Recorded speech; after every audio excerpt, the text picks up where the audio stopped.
Celtic em Foco, o programa da saúde e da qualidade de vida da sua TV ABCD está de volta para a gente continuar o nosso bate-papo aqui com o Dr. Braz sobre saúde do homem, sobre hormônios masculinos e sobre tudo que tiver associado a isso, né? Porque o Braz ele tem a facilidade de conversar e adora bater papo, então para nós é tudo de bom. E destacando uma vez mais, quem quiser ter acesso à nossa cartilha que fala sobre a saúde integral do homem, pode buscar no nosso site www.celticsvp.com.br. É um material legal que fala sobre adolescência, sobre a fase adulta e sobre a terceira idade, também sobre a maturidade do homem. Um material que foi assinado pelo Dr. Braz, que vem com a qualidade e com a categoria dele aqui. Maiara, pergunta dos nossos telenautas. O Roberto fala que é um prazer revê-lo no programa. Aproveita para pedir para você falar sobre ginecomastia. E aproveitando esse assunto, a Maria Helena fala que o filho dela está com a mama desenvolvida, que é excesso de hormônio feminino, e pergunta como tratar. Na verdade, a ginecomastia é uma ocorrência por uma oscilação hormonal, no caso a prolactina, que é um hormônio que, apesar de nas mulheres ser um hormônio que tem todos nós, homens e mulheres temos, nas mulheres ele é mais acentuado. Porém, no homem, ele pode levar à formação da ginecomastia, que é o desenvolvimento de uma ou das duas mamas. E, muitas vezes, a longo prazo, cursando, inclusive, com o desenvolvimento de tumores dessa glândula. Porque é uma glândula igual a que tem na mulher, só que hipotrófica, subdesenvolvida. Quando ela sofre uma alteração, ela pode se transformar, inclusive, num tumor. Então, a ginecomastia ela é tratada, pode ser tanto pelo cirurgião plástico quanto pelo mastologista. E, em geral, o que é feito é a retirada dessa glândula. Tá? Mas ela pode se associar, inclusive, à presença de um tumor de mama no homem. O Paulo Sérgio Linhares, ele pergunta como que é o tratamento para quem tem homem que produz o câncer de mama. É a mesma coisa que no caso da mulher, chama mastectomia. No caso, é tirada a glândula mamária. E isso é feito pelo mastologista. Tá? Que apesar de se pensar que o mastologista trata somente de mulher, não, ele pode tratar também do homem. O homem pode desenvolver um tumor de mama. O Cauã de São Caetano, ele pergunta se tem um tratamento para ele crescer, que ele está com a estatura baixa para a idade que ele tem, ele está com 16 anos. A primeira coisa é fazer uma avaliação com o endocrinologista, não é fazer um tratamento, é fazer uma avaliação com o endocrinologista, ver o que está ocorrendo, porque o endocrinologista vai ter a chance de avaliar se aquilo não é uma característica genética dele ou se existe algum distúrbio hormonal ou alguma alteração que possa levar a isso. Mas, em geral, não existe um fator único, não existe uma alteração única. Então, precisa ser avaliado por um endocrinologista para ver idade óssea, para ver níveis hormonais e aí decidir o que pode ser feito em termos de tratamento. Existem alguns tratamentos para ajudar isso e vai depender da idade em que o paciente se encontra. A Laudiceia de São Paulo, ela pergunta se o homem também tem reposição hormonal e quando que é indicado. O homem tem reposição hormonal, da mesma forma que na mulher tem que ser feito com extremo cuidado, tem que ser feito com segmento com o urologista, e para que ele seja feito, há necessidade de fazer uma avaliação prévia e ver se não existe nenhum outro fator, por exemplo, um câncer de próstata, porque o indivíduo que tiver um câncer de próstata não pode ser feita uma reposição hormonal. Se ele tiver uma situação totalmente normal em termos de próstata, pode ser feito. E isso vai variar de acordo com os níveis que forem encontrados nos exames subsidiários, nos exames laboratoriais. Então, tem indivíduos que têm necessidade de fazer uma reposição um pouco mais precoce e outros mais velhos. Mas, em geral, em torno de 55, 60 anos, já começa a haver um declínio do nível de hormônio. E esse declínio, muitas vezes, é mais acentuado em um indivíduo que no outro. Então, pode ser feito a reposição, sim. Uma coisa interessante que a gente falou no primeiro bloco, Braz, foi sobre prevenção. E prevenção é uma coisa que a gente sempre dá prioridade para falar aqui no programa. Atividade física, tanto para o adolescente que está se desenvolvendo, que tem essa preocupação de crescimento, essa situação toda, e para quem já entra nesse declínio dos hormônios, qual a importância da atividade física regular, aquela atividade física dentro dos limites que a pessoa consegue fazer? Qual a importância disso? A atividade física é sempre importante, porque quando o indivíduo faz uma atividade física, ele está melhorando a sua circulação, consequentemente, esse aumento, essa melhora da circulação vai se refletir no corpo todo, inclusive nas glândulas, tudo. Então vai ajudar com que haja produção de hormônios de uma maneira mais balanceada, tudo. A preocupação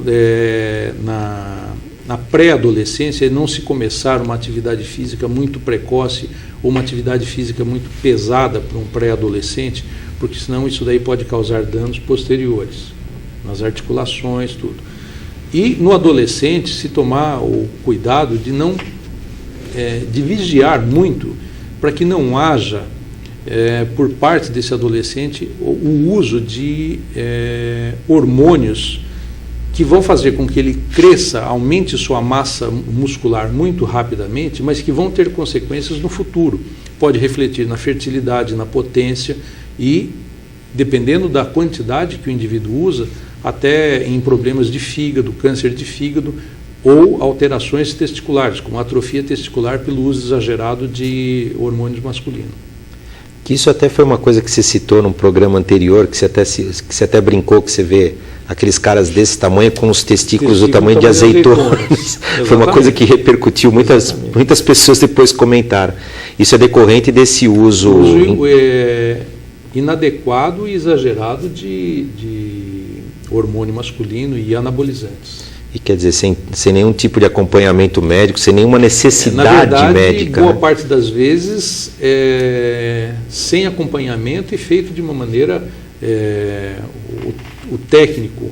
O doutor amigo que indica. O doutor amigo, o técnico amigo que está indicando, só que não está olhando lá na frente o que vai ter de consequências em termos gerais. E são catastróficas, né, para o organismo da pessoa, né? Posteriormente isso vai ter uma repercussão muito pesada. Legal.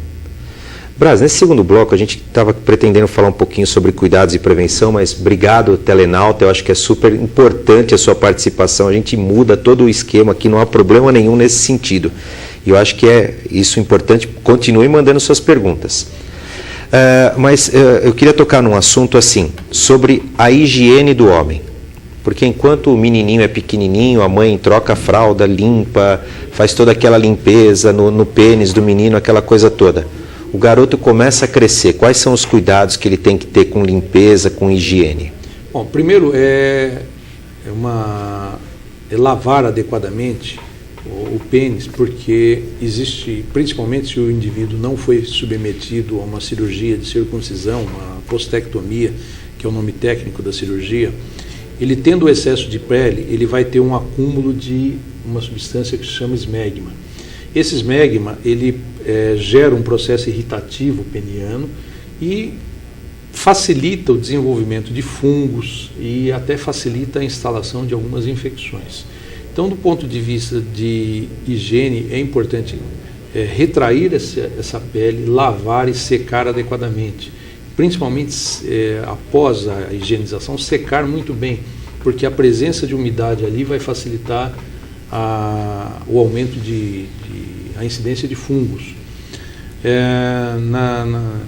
Entre os judeus e muçulmanos, isso não chega a ocorrer com frequência, porque eles são submetidos à cirurgia na infância, então a menor incidência de câncer de pênis é entre judeus e muçulmanos, porque eles são circuncisados muito precocemente.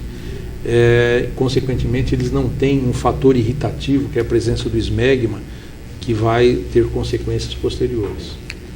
Você citou uma coisa importante do câncer de pênis, que é uma coisa que é muito pouco falado e deve ter muita gente com ponto de interrogação, assim, que já ouviu falar em câncer de mama, que tem aquelas campanhas que são extremamente válidas, mas assim, tem alguns tipos de câncer que não são citados. A falta de higiene é um dos principais motivos do aparecimento? O câncer de pênis está muito relacionado a uma falta de higiene, um dos fatores. Há pouco tempo a Sociedade Brasileira de Urologia promoveu uma campanha de rastreamento e prevenção do câncer de pênis, uma campanha para conscientização da população. Nós temos o câncer de pênis, ele tem uma distribuição muito irregular, uma distribuição geográfica muito irregular, e esses cuidados têm a ver com a cultura, tem a ver com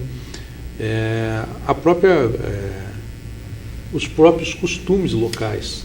Então, a incidência é maior em algumas regiões no Brasil e menores em outras, e é uma coisa que pode ser prevenida, pode ser tratada.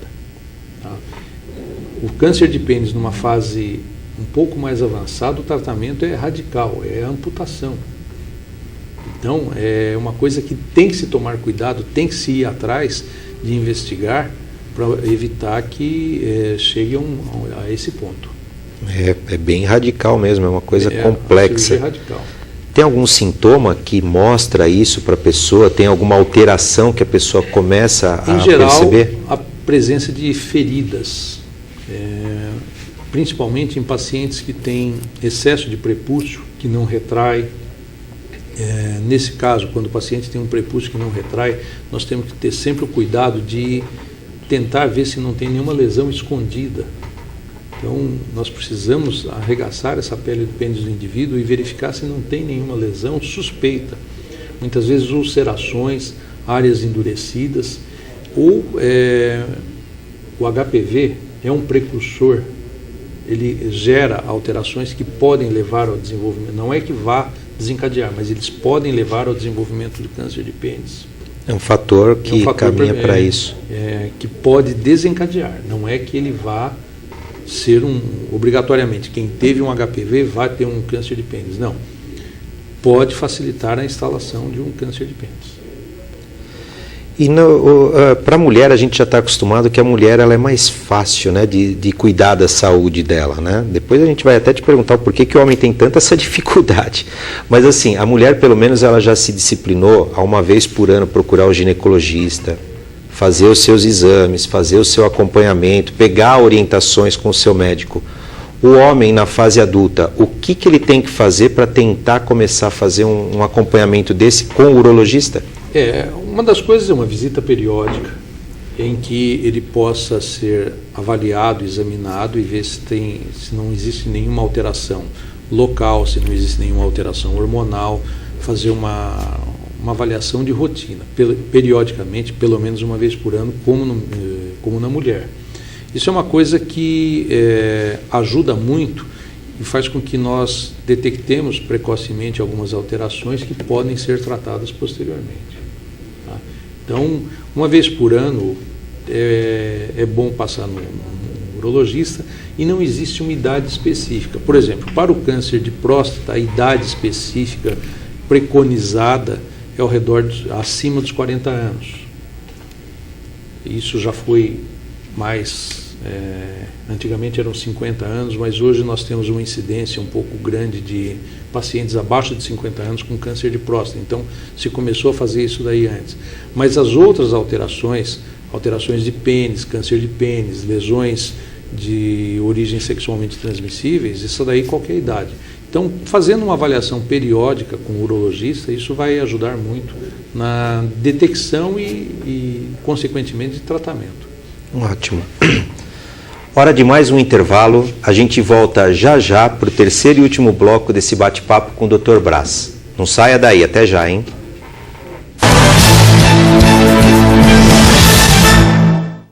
Imagine um site onde você pode comprar de tudo com até 90% de desconto. Confira agora as ofertas exclusivas